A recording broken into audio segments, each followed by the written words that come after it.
Welcome to శ్రీమాల kitchen. ఈరోజు పండు మిర్చి టమాటా చట్నీ తయారు చేద్దాం. దానికి 1 కేజీ టమాటాలు, 1/2 కేజీ పండు మిర్చి తీసుకోవాలి.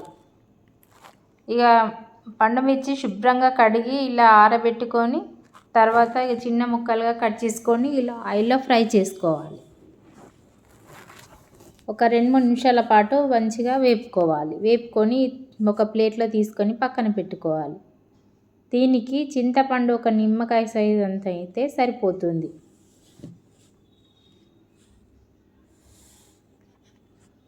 తీసుకొని పక్కన పెట్టుకోవాలి. ఇందులోనే 1 కేజీ టమాటాలు చిన్నగా ముక్కలుగా కట్ చేసుకొని వీటన్నిటిని ఉడకబెట్టుకోవాలి. ఇలా మెత్తగా అయ్యే వరకు ఉడకబెట్టుకోవాలి. వీటిని తీసి పక్కన పెట్టుకోవాలి. ఇందులోనే చింతపండు వేద్దాం. చింతపండు కూడా ఉడకనివ్వాలి. చింతపండు వేసి మంచిగా ఉడకనివ్వాలి మెత్తగా అయ్యే వరకు. చింతపండు వేయడం వల్ల కారము కొంచెము ఘాటు అనేది తగ్గుతుంది. మెత్తగా అయ్యే వరకు ఉడకనివ్వాలి. చూడండి, మెత్తగా ఉడికింది, దగ్గరికి వచ్చేసింది. ఇలా దగ్గరికి వచ్చిన తర్వాత ఇందులో మెంతులు, జీలకర్ర, మెంతులు 1 స్పూను, జీలకర్ర 1 స్పూను, ఆవాలు 1 స్పూను కొంచెం దూరగా వేపి ఇలా మొత్తం పౌడర్గా పట్టుకోవాలి. కొంచెం బరకగానే ఉండాలండి. ఇలా మొత్తం బరకగా పట్టుకోవాలి.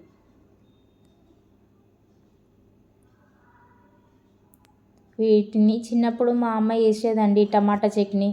మేము ఎంతో ఇష్టంగా తినేవాళ్ళం. వేడి వేడి అన్నంలో వేసుకొని తింటే ఎంత బాగుండేదో. ఈ పండు మిర్చి వచ్చే సీజన్లో చేసుకొని పెట్టుకుంటే చాలా బాగుంటుందండి. పిల్లలకు అప్పుడప్పుడు ఇలా పెడితే ఎంతో ఇష్టంగా తింటారు. ఇందులో 1 వెల్లిపాయ పొట్టు తీసి ఇందులోనే వేసి మొత్తం మిక్సీకి పట్టాలి. బరకగా పట్టుకోండి, మెత్తగా అవసరం లేదండి. మళ్ళీ టమాటా వేస్తాం కాబట్టి అప్పుడు ఇంకా మెత్తగా అవుతుంది. కొంచెం బరకగా అయిన తర్వాత అందులోనే ఈ ఉడకబెట్టుకున్న టమాటా వేసి మళ్ళీ మిక్సీకి పట్టాలి. చూడండి, ఇలా బరకగా అయింది కదా, సరిపోతుంది. ఇందులోనే టమాటా వేయాలి. చిన్నప్పుడు మా అమ్మ వేసేదండి, ఎంతో బాగుంటుంది. మేమైతే కొట్లాడుకుంటా పిల్లలను తినేవాళ్ళం. వేడివేడి అన్నంలో చాలా బాగుంటుందండి ఈ పండు మిర్చి వచ్చే సీజన్లో 1 కేజీ 2 కేజీలు తెచ్చి శుభ్రంగా కడిగి ఆరబెట్టుకొని మిక్సీకి పట్టుకొని ఫ్రిడ్జ్లో పెట్టుకుంటే అప్పుడప్పుడు కూడా పండు మిర్చి కారం మనం రాని సీజన్లో కూడా చేసుకొని తినొచ్చండి. పండు మిర్చి మిక్సీకి పట్టి ఫ్రిడ్జ్లో పెట్టుకోవాలి.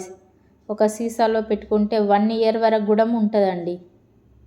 నేనైతే అట్లా చేస్తా. 1 కేజీ 2 కేజీలు తీసుకొని ఇలా మిక్సీకి పట్టి మొత్తం పేస్టు ఒక సీసాలో పెట్టి ఫ్రిడ్జ్లో పెడతా.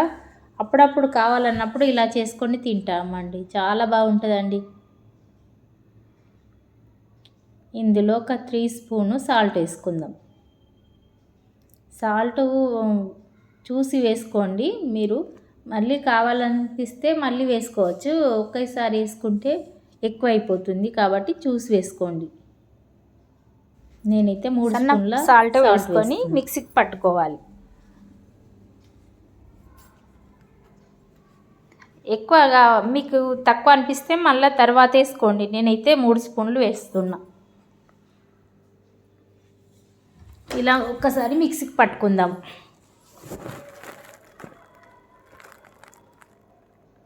చూడండి, మొత్తం వేసేసి మిక్సీకి పట్టుకుంది. కొంచెం టమాటా కూడా వేసుకుంటా మిక్సీకి పట్టుకోవాలి. తర్వాత ఒక గిన్నె పెట్టి అందులో 4 స్పూన్ అండి ఆయిల్ వేసిన. కొంచెం ఆయిల్ ఎక్కువనే ఉండాలండి. 1/2 స్పూను ఆవాలు, 1/2 స్పూను జీలకర్ర వేస్తా. 1/2 స్పూన్ జీలకర్ర,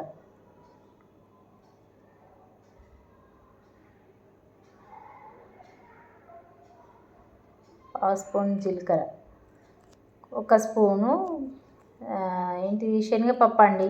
మీరు కావాలంటే వేసుకోండి, లేకపోతే పర్వాలేదు.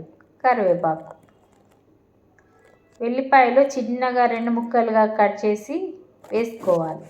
ఎల్లిపాయ ఒక్కొక్కటి అలాగ వేయొద్దండి, చిన్నగా ముక్కలు కట్ చేసి ఇలా వేసుకొని కొంచెం వేగిన తర్వాత ఈ టమాటా చట్నీలో కలుపుకోవడమే. ఎంతో టేస్ట్గా ఉంటుందండి. ఒక 3 నెలల వరకైనా ఉంటుంది ఈ చట్నీ. చాలా బాగుంటుంది. వేడివేడి రైస్లోకి తింటే ఎంత మధురంగా ఉంటుందో. మీరు కూడా ఇలా చేసి నాకు కామెంట్ సెక్షన్లో కామెంట్ చేయండి. లైక్ చేయండి, షేర్ చేయండి, సబ్స్క్రైబ్ చేసుకోండి. Thank you.